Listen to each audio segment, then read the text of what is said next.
माननीय सभापति महोदय, महामहिम राज्यपाल महोदय का अभिभाषण जो सरकार के विजन का एक आईना होता है, इस पर हमें बोलने का मौका दिया, उसके लिए धन्यवाद। महामहिम राज्यपाल महोदय द्वारा 281 बिंदुओं के माध्यम से सरकार के कार्यकलापों को सदन में रखा। मेरे से पूर्व वक्ताओं ने पक्ष और विपक्ष से अपना धर्म निभाते हुए इस अभिभाषण का विश्लेषण अपने अपने तरीके से किया और बाकी इसका सारा विश्लेषण जो है वो हमारे देवली उनियारा से आने वाले माननीय सदस्य ने जिस तरह से किया, मुझे ऐसा लग रहा है माननीय विधायक महोदय कि कहीं ना कहीं पूरा देश चाइना से आए हुए कोरोना की चपेट में थे, तो आप जरूर हो सकता है जिस कोरोना वेरिएंट की मुख्यमंत्री जी ने शोध किया उस कोरोना से कहीं 4 साल से पीड़ित रहे हो, तभी आपके अधिकतर काम नहीं हुए। मैं इस मुद्दे पर जाना नहीं चाहता। मैं यही निवेदन माननीय सभापति महोदय के माध्यम से करूंगा सरकार से कि चूंकि चुनावी साल है और प्रदेश के आमजन की अपेक्षा और ज़्यादा बढ़ गई है, प्रदेश का किसान पिछले 4 साल से उम्मीद लिए बैठा है कि उसका ऋण माफ़ होगा, तो जब माननीय मुख्यमंत्री जी इसका उत्तर दें तब 1 से 10 की गिनती करके और समस्त किसानों का समस्त ऋण जो है वो माफ़ करने का आप जरूर तोहफा दें, क्योंकि इस बार बार बार अखबारों के अंदर आ रहा है कि ये जो बजट है ये किसानों और जवानों को समर्पित होगा। तो ऐसी मैं आशा रखता हूँ। महामहिम राज्यपाल महोदय ने अपने अभिभाषण के शुरुआत में महाराणा प्रताप से लेकर दुर्गादास, मीरा, पन्ना दाई, नानी बाई, अमृता देवी का जिक्र तो कर दिया, लेकिन इनको सरकारें कभी तो स्कूलों के कोर्स में शामिल करती है तो कभी हटा देती है। मैं आपके माध्यम से निवेदन करूंगा कि इन लोगों के जहाँ स्थल है वहाँ पैनोरमाओं के निर्माण किए जाएं और जो भी पहले से जो पैनोरमा निर्माण किए हुए हैं उनकी सार संभाल सरकार करें, क्योंकि जो तेजाजी का जो पैनोरमा खरनाल के अंदर वो खुलने से पहले जर्जर होके और एक भी व्यक्ति को उनके इतिहास से रूबरू होने का मौका नहीं मिला। तो मैं आपके माध्यम से ये भी निवेदन करूंगा। मैं जो बिंदु संख्या 3 और 4 है, जिसमें माननीय महामहिम राज्यपाल महोदय ने मारवाड़ी के नाम से प्रसिद्ध राजस्थानियों व राजस्थान दिवस का गुणगान तो आपने कर दिया, लेकिन इन मारवाड़ियों की अपनी जुबान राजस्थानी भाषा को मान्यता देने की कोई बात नहीं की। इस बार 30 मार्च को राज्य के निर्माण की हीरक जयंती वर्ष के मौके पर राजस्थानी भाषा को मान्यता प्रदान करावें तो राजस्थानियों के लिए गर्व भरा पल होगा। माननीय सभापति महोदय, प्रदेश को मॉडल स्टेट बनाने पे प्रदेश के विकास की बात की है तो मैं बता दूं कि नागौर जिला मुख्यालय पे 2 आरओबी का निर्माण कार्य चल रहा है, जो दिनांक 14/12/2018 को पूर्ण होना था, लेकिन आज तक पूरा नहीं हुआ। ऐसा मॉडल स्टेट होता है क्या कि कोई काम तय समय से 4 साल बाद भी पूरा नहीं हो।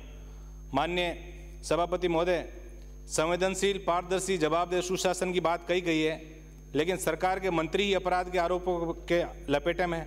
जिस प्रदेश में दिन दाड़े कोर्ट के सामने एसपी और कलेक्टर के आवास से मैं 100 मीटर दूर दिन दाड़े हत्या कर दी जाती है और बदमाश भाग जाते हैं, कौन से सुशासन की बात की गई है? ये समझ से परे है। कोविड के दौरान भी विकास कार्यों के लिए प्रतिबद्ध बताया, लेकिन कई विभागों ने कोरोना की आड़ में बजट तक जारी नहीं किया। माननीय सभापति महोदय, सेवाई धर्म में जन सेवा को समर्पित 4 साल बताएं, लेकिन किस प्रकार हर विभाग में भ्रष्टाचार व्याप्त है, बिना पैसे लिए शायद ही कहीं सेवा होती होगी। मैं इतना धन्यवाद मुख्यमंत्री जी को इस बात का दूंगा कि इस बार इन्होंने ट्रांसफरों पर बैन ही नहीं लगाई, तो सबसे बड़ा जो उद्योग है और जिसके अंदर भ्रष्टाचार पनपा, उसके लिए जरूर मैं धन्यवाद मुख्यमंत्री जी को दूंगा। कई मंत्रियों ने, मैं यहाँ नाम सदन के अंदर लेना नहीं चाहता, उन मंत्रियों ने 7 पीढ़ी का अंजाम जो है ट्रांसफर और पोस्टिंग के माध्यम से कर दिया। तो जवाबदेही और सुशासन की हम बात करते हैं। माननीय सभापति महोदय, आज हर कार्य के लिए जब ऑनलाइन आवेदन का सिस्टम आ गया तो हार्ड कॉपी जमा करवाने का सिस्टम कब तक चलेगा? आमजन से अधिकारी तो दूर, वहाँ का बाबू भी सीधे मुंह बात नहीं करता। सरकारी कार्यालयों के दफ्तर घुमाने की परंपरा आज भी कायम है। प्रदेश में प्रतिशत सिस्टम चल रहा है, कोई 5%, कोई 10%। और ओबीसी प्रमाण पत्र की बात हमारे सांगानेर से आने वाले माननीय विधायक ने बहुत अच्छी बात की थी कि ओबीसी के सर्टिफिकेट का हर साल, हर 2 साल के अंदर जो रिन्यूअल है उसके अंदर बहुत पैसा ओबीसी का खर्च होता है। मैं आपके माध्यम से निवेदन करूंगा कि इस पर भी कोई अच्छी कार्य योजना बनेगी। एक बार उसकी जाति तो कोई बदलती नहीं है, तो ओबीसी का सर्टिफिकेट यदि एक बार जारी हो जाता है तो सालों साल वही चलता रहे। माननीय सभापति महोदय, बिंदु संख्या 15 से 22 चिकित्सा के, आज चूंकि चिकित्सा मंत्री यहाँ मौजूद नहीं है, मैं जब पिछली बार उनका भाषण सुन रहा था तो निश्चित शब्द उनके, मैं बैठा बैठा नोट करा था, निश्चित शब्द उनके मुंह से 72 बार निश्चित शब्द उन्होंने कहा था कि निश्चित रूप से ऐसा होगा तो निश्चित रूप से हमारी स्थिति सुधरेगी। और ये मैं ये कह सकता हूँ राइट टू हेल्थ बिल लाने की हमने तैयारी कर दी तो निश्चित रूप से इस प्रदेश की चिकित्सा व्यवस्थाओं का बेड़ा गर्क भी होगा। ये भी निश्चित रूप से आप कहीं नोट कर लें इस चीज़ को, क्योंकि आज हालात ये 2013 के अंदर माननीय मुख्यमंत्री जी अशोक गहलोत जी ने 5 बेरी विधानसभा क्षेत्र के 5 सिद्धा के अंदर CSC की घोषणा की। आज तक वहाँ न तो भवन बना और न ही एक डॉक्टर के अलावा वहाँ नियुक्ति हुई। पिछले साल जो CSC और PSC की घोषणा हुई, न उनके भवन बने, न वहाँ स्टाफ लगाया, न जो सब सेंटरों की बातें थी जिलों के अंदर। अभी मैं जिले के आंकड़े मैं अलग से आप कहोगे तो टेबल कर दूंगा। स्थिति ये है कई ग्रामीण जो ग्राम पंचायत के मुख्यालय वहाँ भी सब सेंटर की स्थितियाँ नहीं है। डॉक्टर राइट टू हेल्थ का विरोध कर रहे हैं। हम ये कहते हैं कि आप ये कर देंगे, अपील में आप जा नहीं सकते। क्या ऐसी कोई कमेटी बन के और इस मामले को हम यदि एक रोल मॉडल के रूप में देश को देना चाहते हैं राइट टू हेल्थ को, तो इसके अंदर पूरा विश्लेषण करके और इसको हम आगे बढ़ाएं। क्योंकि शिक्षा मंत्री जी विराजमान है। शिक्षा मंत्री जी जिस तरह राइट टू एजुकेशन का जो हश्र हुआ इस प्रदेश के अंदर, ये कहीं हमसे छुपा हुआ नहीं है। कहीं ऐसा नहीं हो कि हम देश के अंदर मॉडल तो अच्छा बनना चाहें और हम खलनायक के रूप में इस देश में राजस्थान की विधानसभा को याद करें लोग, ऐसा भी कोई कारनामा हम नहीं करते हैं। मुझे याद है कि आप जब अभी दो दिन पहले जब अभिभाषण में चर्चा हो रही थी, तब गांधी जी के कथन को आपने बिल्कुल ये कहा था कि सच बोलना चाहिए, सच के सिवाय कुछ नहीं बोलना चाहिए। और हमारे डूंगरगढ़ से जो माननीय विधायक आए हैं, उन्होंने ये कहा था कि मेरे इलाके के अंदर सारे शिक्षण के पद भरे हुए हैं। मैं रिकॉर्ड लेके आया हूँ कि मंत्री जी के गृह जिले बीकानेर के डूंगरगढ़ ब्लॉक में प्रधानाचार्य के 30 पद, व्याख्याता के 57 पद, वरिष्ठ अध्यापकों के 207 पद, अध्यापक लेवल 2 के 152 पद, अध्यापक लेवल 1 के 195 पदों सहित कुल 641 पद डूंगरगढ़ के अंदर रिक्त है। माननीय मंत्री महोदय, मैं तो हमारे जो डूंगरगढ़ से माननीय विधायक आए हैं इनको यही निवेदन करूंगा, आपने सरकार बचाने के अंदर बहुत अच्छा आपने सहयोग कर दिया, कारण चाहे कुछ ही रहा हो, लेकिन कम से कम आज आप इस पवित्र सदन के अंदर ऐसा झूठ तो नहीं बोलें, क्योंकि आपकी एक एक चीज जो है, आप मेरी बात को सुनेंगे पहले माननीय विधायक महोदय, यहाँ जो बात होती है वो बात नोट होती है। इसलिए ऐसा कोई काम आप नहीं करें कि हम यहाँ झूठी सूचना देके और प्रदेश के अंदर एक नई हम नीति बनाएं, ऐसा भी नहीं हो। मैं जहाँ से शिक्षा निदेशक बीकानेर ने जो इंग्लिश मीडियम स्कूलों की बात आई थी, ये अखबारों के अंदर बहुत बड़ा छपा था कि पिछले दिनों शिक्षा निदेशक बीकानेर ने कुचामन ब्लॉक में महात्मा गांधी अंग्रेजी माध्यमिक विद्यालय के निरीक्षण के दौरान 2 कार्मिकों को अपनी मूल पद पर इसलिए भेज दिया क्योंकि उन्हें बिल्कुल अंग्रेजी बोलनी नहीं आती थी। इंटरव्यू लेने वाली कमेटी ने किया, उनसे अंग्रेजी में संवाद किया या हिंदी में। तो हमें कहीं ना कहीं ऐसी नीति बनाओ, आप इंग्लिश मीडियम स्कूल बनाना चाहते हो, इसके अंदर प्राइवेट स्कूलों के साथ प्रतिस्पर्धा पैदा करके हम अच्छा फ्लुएंसी उनमें पैदा करना चाहते हैं, तो कम से कम इंटरव्यू के अंदर भी एक अच्छा कोई एक पूरी कार्य योजना बने। आज 33 श्रेणी अध्यापकों की भर्ती की ट्रांसफर की बात माननीय सभी विधायक करते हैं। आज जॉब का सेटिस्फेक्शन उन बच्चों में नहीं है। एक तरफ हम ये कह रहे हैं कि हर व्यक्ति में सामाजिकता आनी चाहिए, परिवार का वो ख्याल रखें। अब सिंगल फैमिली है, वो व्यक्ति नागौर का बाड़मेर के अंदर बैठा है 500 किलोमीटर दूर, कैसे उसमें सामाजिकता रहेगी, कैसे वो अपने परिवार का ध्यान रखेगा। तो जब आपने लाखों तबादले शिक्षा विभाग में कर दिए, और मैं मेरे इलाके की ये लेके आया हूँ, मेरे ब्लॉक पूरे नागौर जिले के अंदर माननीय सारे विधायक नागौर के भी बैठे हैं, 22,791 पदों में से 5,200 पद हमारे नागौर जिले के अंदर खाली हैं सारे शिक्षकों के।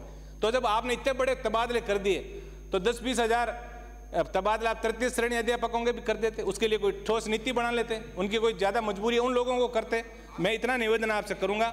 और उस शिक्षा मंत्री आज यहाँ विराजे नहीं है, उस शिक्षा मंत्री जी को मैं जरूर धन्यवाद दूंगा कि पिछली बार मेरे इलाके के अंदर 2 बालिका महाविद्यालय और 1 महाविद्यालय उन्होंने खोलने की घोषणा की, उन्होंने भवन के लिए पैसा भी जारी कर दिया, भवन भी बन रहे हैं। लेकिन आज स्थिति है कि उन महाविद्यालयों को चलाने के लिए सिर्फ एक व्याख्याता है, तो उनके पद भी भरे जाएं, तब हम निश्चित रूप से हमारी जो एक योजना है वो कहीं ना कहीं आगे बढ़ेगी।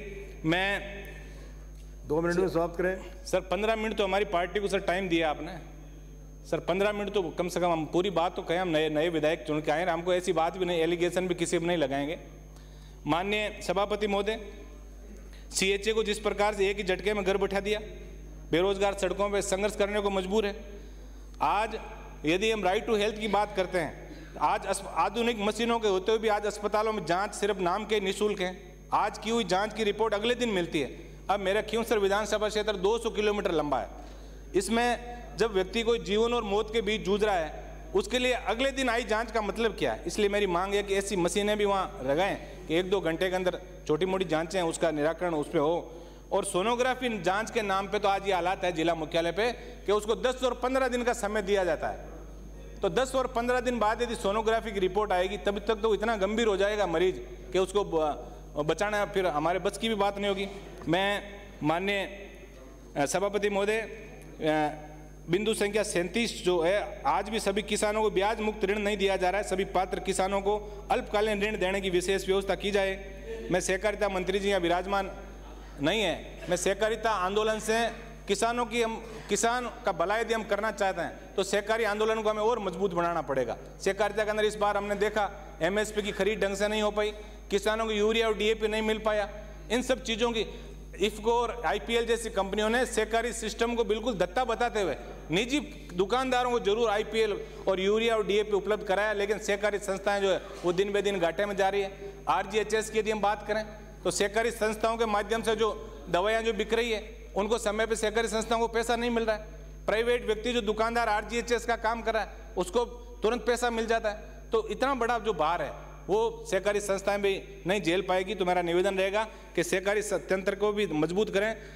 इस बार चुनाव की आपने सहकारी तंत्र में शुरुआत कर दी, इसके लिए मैं आपको दिल से धन्यवाद देता हूं कि सहकारी तंत्र को मजबूत करने में आपने जो भी बीड़ा उठाया है। मैं माननीय अध्यक्ष महोदय, सदस्य प्लीज, हो गया। माननीय अध्यक्ष महोदय, अब मैं थोड़ी सी मेरी सदस्य प्लीज, अपना टाइम हो गया है, more than sufficient. Sir 15 minute तो आप, हु सेड इट, किसने कहा 15 मिनट? कल जब सर टाइम आप और कोई नहीं बोलेगा पार्टी से? नहीं है भाई, पुखरा जी आप पार्टी से कोई नहीं बोलेगा? नहीं, एक ही बोलेंगे। है भाई, पार्टी से कोई नहीं बोलेगा फिर एक भी दिन, 3 दिन नहीं ना। Please understand it, time is given for entire, not for day. एक दिन 15 दिन नहीं, 2 मिनट ना प्लीज, सिर्फ 2 minute, you have to understand it. सिर्फ you want please 2 minute sir. मेरे विधानसभा क्षेत्र में एक तो सरपंच संघ जो है वो पंचायती राज के सारे सरपंच संघ आमरण अनशन पर बैठे हैं। मैं आपके माध्यम से मांग करूंगा कि उनके साथ कोई बैठ के उनको दिशा निर्देश ऐसे प्राप्त करें, किसी अधिकारियों को भेजें कि अपनी मांगों को विश्लेषण करके और उनका आमरण अनशन भी तुड़वाया जाए। और पंचायती राज शोध संस्थान की घोषणा पिछली बार मंत्री जी ने कर दी थी, इसके लिए बजट जारी नहीं किया, उसकी भी मैं मांग करूंगा। खींवसर में ट्रॉमा सेंटर, शंकुवास में CSC, करनाल पिपलिया भोमासर ग्वालों में PSC, 132 KV शंकुवास के अंदर, और खजवाड़ा में महाविद्यालय, पांचोड़ी व शंकुवास में उप तहसील। और माननीय अध्यक्ष महोदय, मैं 3 वर्ष से कम उम्र के बच्चों के परिवहन पर रोक के संबंध में जो कमेटी आपने बनाई, माननीय कृषि मंत्री जी भी विराजमान है, इसके अंदर कोई पूरा विश्लेषण करके छूट दें ताकि मेलों की जो रौनक है वो आए वापिस और किसानों को लाभ मिले। इसके अलावा सिविल न्यायालय खींवसर के अंदर, मॉडल स्कूल खींवसर के अंदर और कृषि मंडी हेतु बजट, और चाउंडिया हिसाबा पांचला सीधा से लेके और नारवा कांटिया खींवसर मादानियों की डाणी तक 60 किलोमीटर लंबी सड़क और तेजाजी के नाम से खींवसर महाविद्यालय का नामकरण करने का श्रम करावें। आपने मुझे बोलने का मौका दिया, बहुत बहुत धन्यवाद।